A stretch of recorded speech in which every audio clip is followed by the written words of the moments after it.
rahimahullahu ta'ala wa nafa'ana bihi wa bi ulumihi fid dharain. Babu haqqi zawji 'alal mar'ati, bab yang menjelaskan tentang hak suami kepada istri. Qala Allah ta'ala, firman Allah Subhanahu wa ta'ala, ar-rijalu qawwamuna 'alan nisa'i bima faddalallahu ba'dahum 'ala ba'd. Kaum laki-laki adalah pemimpin bagi kaum wanita karena Allah telah menakdirkan sebagian mereka yaitu laki-laki atas sebagian yang lain yaitu perempuan. Wa bima anfaqu min amwalihim, karena laki-laki telah menafkahkan sebagian harta mereka. Fasolihatu qanitatun hafizatun lil ghaibi bima hafizallah, maka perempuan-perempuan yang solehah adalah mereka yang taat kepada Allah dan menjaga diri ketika suaminya tidak ada. Wa amal hadisu kaminha, maka Amal ahaditsu, dan adapun hadis ini diantaranya hadisu Amr bin Ahwas, hadis dari Umar bin Ahwas.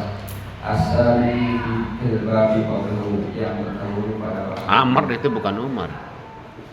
Nah, itu Amr bin Ahwas. Wa an Abi Hurairah radhiyallahu anhu qala Rasulullah sallallahu alaihi wasallam, "Idza da'a ar-rajulu imra'atahu ila firashihi," apabila mengajak oleh suami akan istrinya untuk tidur bersama, falam ta'tihi fabata wadbana 'alaiha, maka istrinya menolak lalu suaminya marah pada istrinya, la'anat hal malaikatu hatta tasbiha, maka istrinya akan dilaknat oleh malaikat sampai waktu subuh. Muttafaqun alaihi wa Muslim. Wa fi riwayatin lahuma, dan pada riwayat yang lain, idza batat mar'atu, apabila seorang istri meninggalkan hajiratan firasha, tempat tidur zawjiha, suaminya, la'anat hal malaikatu hatta tasbiha, maka akan dilaknat oleh para malaikat sampai waktu pagi.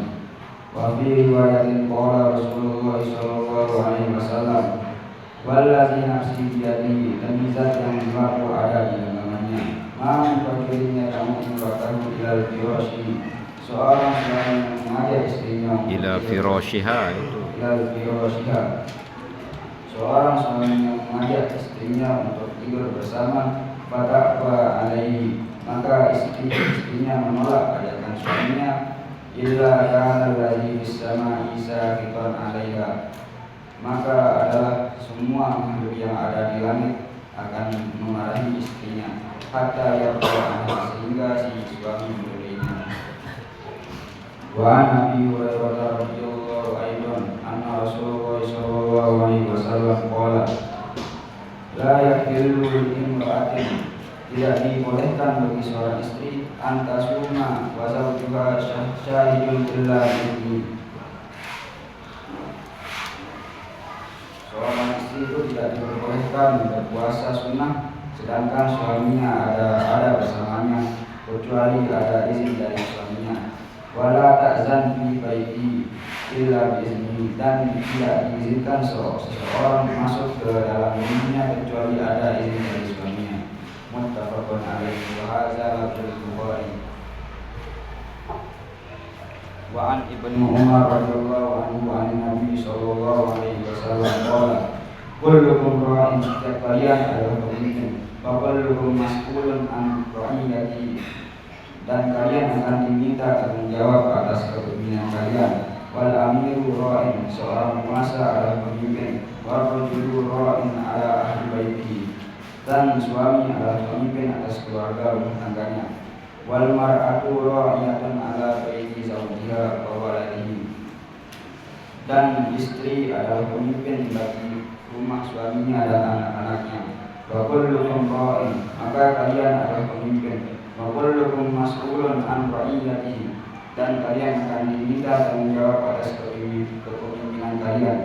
Muttafaqun alaihi wa Muslim.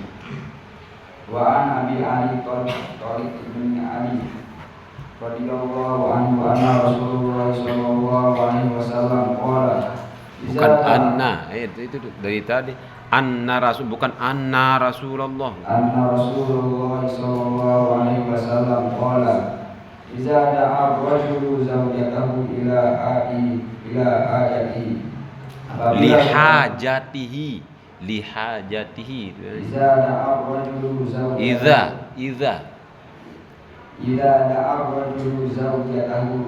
zawjatahu lihajatihi, apabila seorang suami mengajak istrinya untuk bersetubuh fal ta'ti, maka ia harus memenuhi permintaan suaminya. Wa in kanat tanur, sekalipun si istri sedang memasak di dapur. Rawahu Tirmidzi wa Nasa'i. Wa qala Tirmidzi, dan berkata Imam Tirmidzi, hadisun hasanun shahih. Hadis ini hasan dan shahih. Kesimpulan dari 4 hadis ini adalah seorang istri itu harus memenuhi keinginan suaminya jika diajak untuk berjima. Karena disebutkan pada hadis yang 4 tadi, jika seorang istri itu menolak untuk melakukan jima, maka akan dilaknat oleh para malaikat sampai waktu pagi. Pada riwayat yang lain mengatakan seorang istri akan dilaknat oleh para malaikat sampai si istri diridhoi oleh suaminya. Karena seorang istri itu harus memenuhi keinginan suaminya sekalipun berada di dapur. Wallahu a'lam bishawab. Maaf. Terus mana?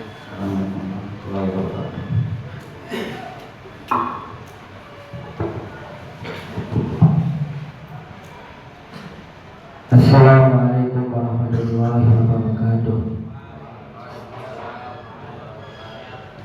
Qala al-muhaddits rahimahullah ta'ala wa nafa'ana bihi wa bi'ulumihi fid dharain amin. Terus. وعن أبي هريرة رضي الله عنه عن النبي صلى الله عليه وسلم قال, dan hadis dari Abi Hurairah, semoga Allah meridainya, dari Nabi sallallahu alaihi wasallam telah bersabda, "Lau kuntu amiran ahadan ay yasjuda." Jikalau aku diperbolehkan untuk memerintahkan seseorang untuk bersujud kepadaku, bi ahadin la amartul mar'ata an tasjuda li zawjiha. Niscaya aku akan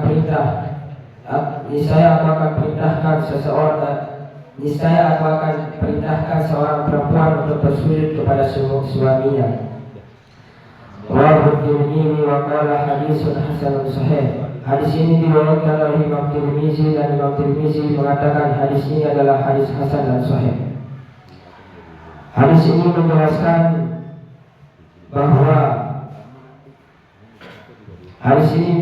bahwa seseorang perempuan itu lebih bawah derajatnya daripada suaminya jikalau ulah mereka menikah. Wa Ummi Salamah radhiyallahu anha, dan hadis dari Ummi Salamah, bagaimana Allah meridainya, qala, ia berkata, qala Rasulullah sallallahu alaihi wasallam, telah bersabda Rasulullah sallallahu alaihi wasallam, ayyuma imra'atin matat, setiap perempuan yang meninggal dunia, wa zawjuha anha radin, dan suaminya meridainya, dakhala jannah, pasti ia akan masuk surga. Hadis ini menjelaskan bahwa setiap perempuan yang meninggal dunia, dan jika diridhoi oleh suaminya, maka ia akan pasti masuk surga. Rawahu Tirmidzi wa qala hadisun hasan. Hadis ini diriwayatkan oleh Imam Tirmidzi, dan Imam Tirmidzi mengatakan hadis ini adalah hadis hasan. Wa Mu'adz bin Jabal radhiyallahu anhu, dan hadis dari Mu'adz bin Jabal radhiyallahu anhu, maka Allah meridainya, ani Nabi sallallahu alaihi wasallam qala,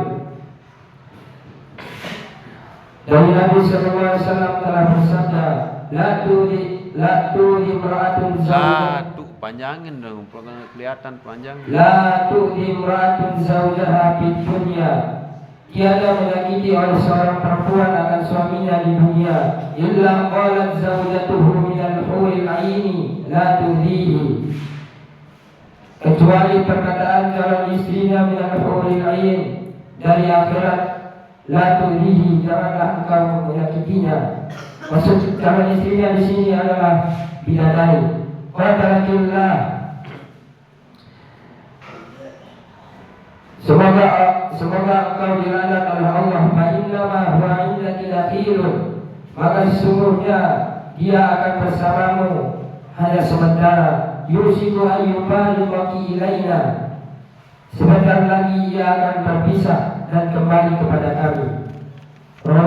Rawahu Tirmidzi wa qala haditsun hasan. Hadis ini diriwayatkan oleh Imam Tirmidzi dan Imam Tirmidzi mengatakan hadis ini adalah hadis hasan. Hadis ini menjelaskan bahwa seorang perempuan tidak boleh menyakiti suaminya di dunia, karena seorang istri tidak ada yang menyakiti suaminya di dunia kecuali perkataan calon istrinya di akhirat, janganlah engkau menyakitinya, semoga engkau dilaknat oleh Allah. Maka di sini bila ada seorang istri menyakiti suaminya, kelak ia akan dilaknat di akhirat. Wan Usamah bin Zaid radhiyallahu anhu, dan hadis dari Usamah bin Zaid, moga-moga Allah meridainya, dari Nabi sallallahu alaihi wasallam, dari Nabi sallallahu alaihi wasallam telah bersabda, "Ma taraktu ba'di fitnatan, tiada aku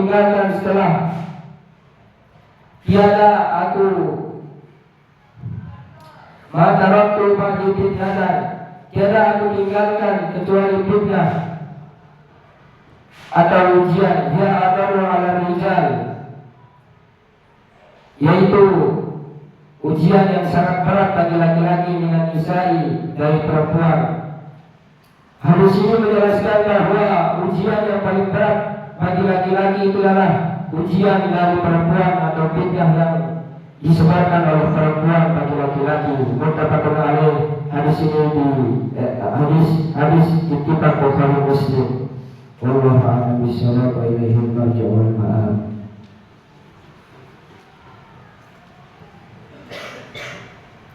Tadi Sauki itu ada kelewat tadi pada manafiah, nanti diterjemahkan dilangsungkan. Jadi implikasi dari hukum yang timbulkan berbeda ya, sama seperti tadi la, kalau langsung dibaca tiba-tiba terjemahannya lain kan heran nanti orang kamu. Jadi dari bacaan itu muncul dia apa yang akan menjadi terjemahannya. Jadi kelihatan sekali kalau bacanya sudah tidak benar, apalagi kebalik nanti bacaan benar dan terjemahannya salah. Nah itu perhatikan ya, yang hal-hal yang dasar itu jangan sampai dilewatkan. Ayo, siapa lagi?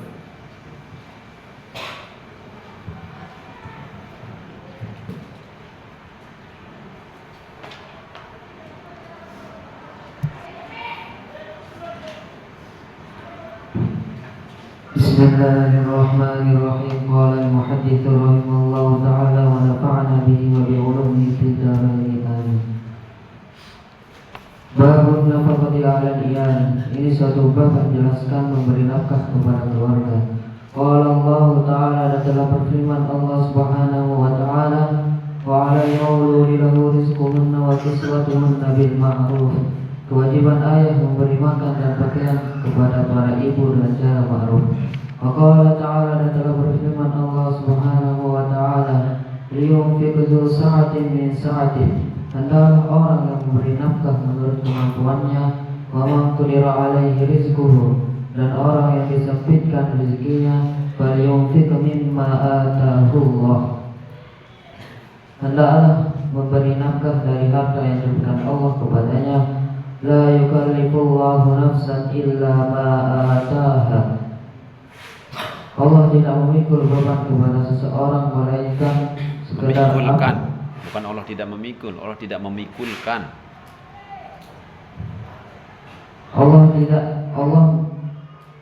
memikulkan beban kepada seseorang melainkan sekadar apa yang Allah berikan kepadanya. Wa qala Ta'ala, dan telah berfirman Allah Subhanahu wa Ta'ala, wa ma anfaqtum min syai'in fa huwa yukhlifuh. Dan barang apa saja yang kamu nafkahkan, maka Allah akan menggantinya.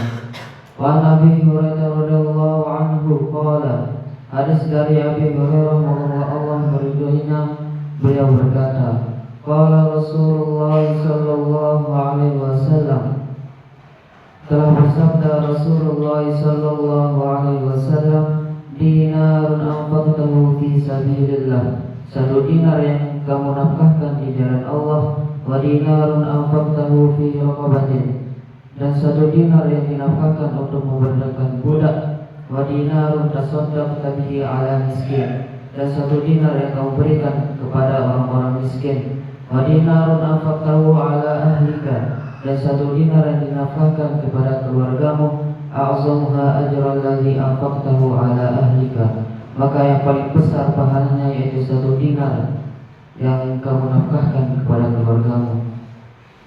Hadis ini menjelaskan bahwasanya Rasulullah sallallahu alaihi wasallam bersabda, satu dinar yang kita nafkahkan di jalan Allah, dan satu dinar yang kita nafkahkan untuk membedakan budak, dan satu dinar yang kita nafkahkan dan satu dinar yang kita berikan kepada orang-orang miskin, dan satu dinar yang kita nafkahkan untuk keluarga, maka yang paling besar pahalanya yang satu dinar yang kita nafkahkan kepada keluarga. Karena hukum menafkahkan keluarga itu wajib, yang dimana yang dijelaskan juga di kitab Bulughul Maram di bab nafkah di hadis ke-993. Di sana menjelaskan bahwa bagi hamba yang kita miliki itu wajib kita itu memberi makan dan pakaian, dan jangan kamu bantu dengan pekerjaan berat kecuali apa yang dia bisa. Wa Nabi Abdillah, dan dari Abi Abdillah, wa yuqalu Abu Abdurrahman, dan dikatakan Abu Abdurrahman, Sauban bin Busdud maula Rasulullah sallallahu alaihi wasallam. Qala Rasulullah sallallahu alaihi wasallam, telah bersabda Rasulullah sallallahu alaihi wasallam, afdalu dinari yunfiqu ar-rajul, dan dinar yang paling utama yang dinafkahkan seseorang, dinar yunfiqu ala iyalihi, yaitu dinar yang dinafkahkan kepada keluarganya, dan wa dinar yunfiqu ala dabbatihi, dan dinar yang dinafkahkan untuk kendaraan fi sabilillah di jalan Allah, wa dinar yunfiqu ala ashabihi fi sabilillah, dan dinar yang dinafkahkan untuk membantu teman seperjuangan di jalan Allah. Hadis ini menjelaskan bahwasanya paling utama dinar yang dinafkahkan seseorang itu ada tiga. Yang pertama itu dinar yang dinafkahkan kepada keluarga, dan dinar yang dinafkahkan untuk kendaraan Allah di jalan Allah, dan dinar yang dinafkahkan untuk membantu teman seperjuangan di jalan Allah. Rawahu Muslim, riwayat Imam Muslim. Wa Ummi Salamah radhiyallahu anha, hadis dari Ummi Salamah bahwa Allah beridenya qalat, beliau berkata, Qultu, aku pernah bertanya kepada Rasulullah, ya Rasulullah, wahai Rasulullah, hal li ajrun, apakah aku mendapat pahala fi bani Abi Salamah an unfiqa alaihim, apabila aku memberi nafkah kepada putra-putri Abi Salamah? Walastu bitariktuhum hakadha wa kadha, karena aku tidak akan membiarkan mereka berjalan mencari makan ke sana kemari. Innamahum bani, sesungguhnya mereka pun anak-anakku. Faqala Rasulullah sallallahu alaihi wasallam bersabda, na'am, iya, lagi ajru ma anfaqti alaihim, kamu mendapatkan pahala terhadap apa yang kamu nafkahkan kepada mereka. Muttafaqun alaihi, ittifaqun Muslim. Wa an Sa'id bin Abi Waqqas radhiyallahu anhu, hadis dari Sa'id bin Abi Waqqas, semoga Allah berridhonya, hadis yang tawil, dalam hadis yang panjang, alladzi qaddamnahu, yang kami tulis fi awal kitab, di awal kitab, fi babin niat, di bab niat, anna Rasulullah sallallahu alaihi wasallam, Tadi siapa maksud itu? Anna Rasul, jangan Anna Rasulullah. anna Rasulullah sallallahu alaihi wasallam, sesungguhnya Rasulullah sallallahu alaihi wasallam qala, bersabda, wa innaka lan tunfiqu nafaqatan, sesungguhnya apa saja yang kamu nafkahkan, tabtaghi biha wajha Allahi, dengan maksud mencari keridhaan Allah, illa ujirta biha, niscaya kamu akan diberi pahala, hatta ma taj'alu fi imra'atika, sampai apa saja yang kamu sediakan untuk istrimu. Hadis ini menjelaskan bahwasanya Rasulullah sallallahu alaihi wasallam, sesungguhnya apa saja yang kita beri, sesungguhnya apa saja yang kita nafkahkan hanya semata-mata untuk mencari keridhaan Allah, niscaya kita itu akan diberi pahala sampai apa saja yang kita sediakan untuk istri kita. Ada istri? Besok ya. Wallahu a'lam bishawab. Assalamualaikum warahmatullahi wabarakatuh.